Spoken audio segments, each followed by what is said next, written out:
आई भैया देखिए इकबाल धनौजी तहसील खड्डा जिला कुशीनगर। हमारा वीडियो तो मतलब बहुत आप लोग के पास पहुंचा था और बहुत काफी लोग के पसंद आवता ताई ठो भोजपुरी की सुनावता नहीं।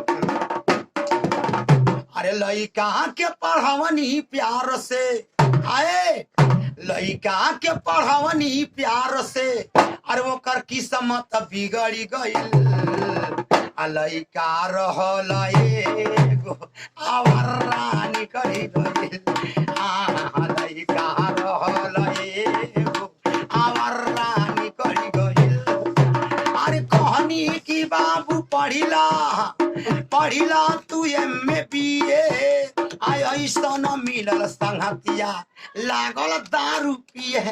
लड़कन के समाज जिंदगी है, अगर बढ़िया समाज में लड़का रही तो लड़का कामयाब हो जाए, गलत समाज पकड़ ली तो कर जिंदगी बर्बाद हो जाए। शराबी जुआरी गजेड़ी भंगड़ी नशेड़ी बना दे जिंदगी बात है। कहनी की बाबू पढ़िला पढ़िला तू एम.ए. बी.ए. आय ऐसन मिलल संगतिया लागल दारू पिए। तो छोड़ी के पढ़ाई लिखाई उ नाचे में निकल गईल। लइका रहल एगो आवर रानी करी गईल।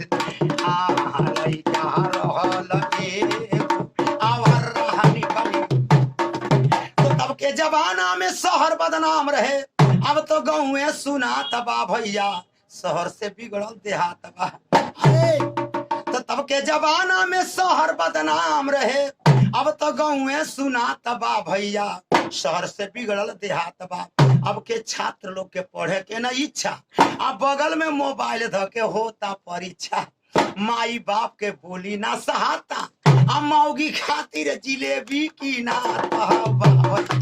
शहर से बिगड़ल देहात बा भैया। तो लेके में हरारू ससुरारी में रहेला, आ जवन कहे मौगी वही काम करेला है।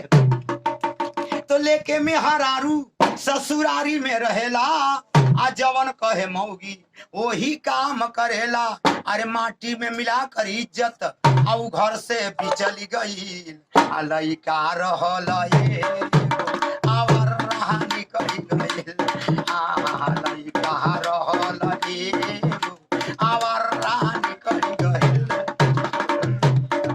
लइका के पढ़ावनी प्यार से, लइका के पढ़ावनी प्यार से अरे वो कर किस्मत बिगड़ी गईल।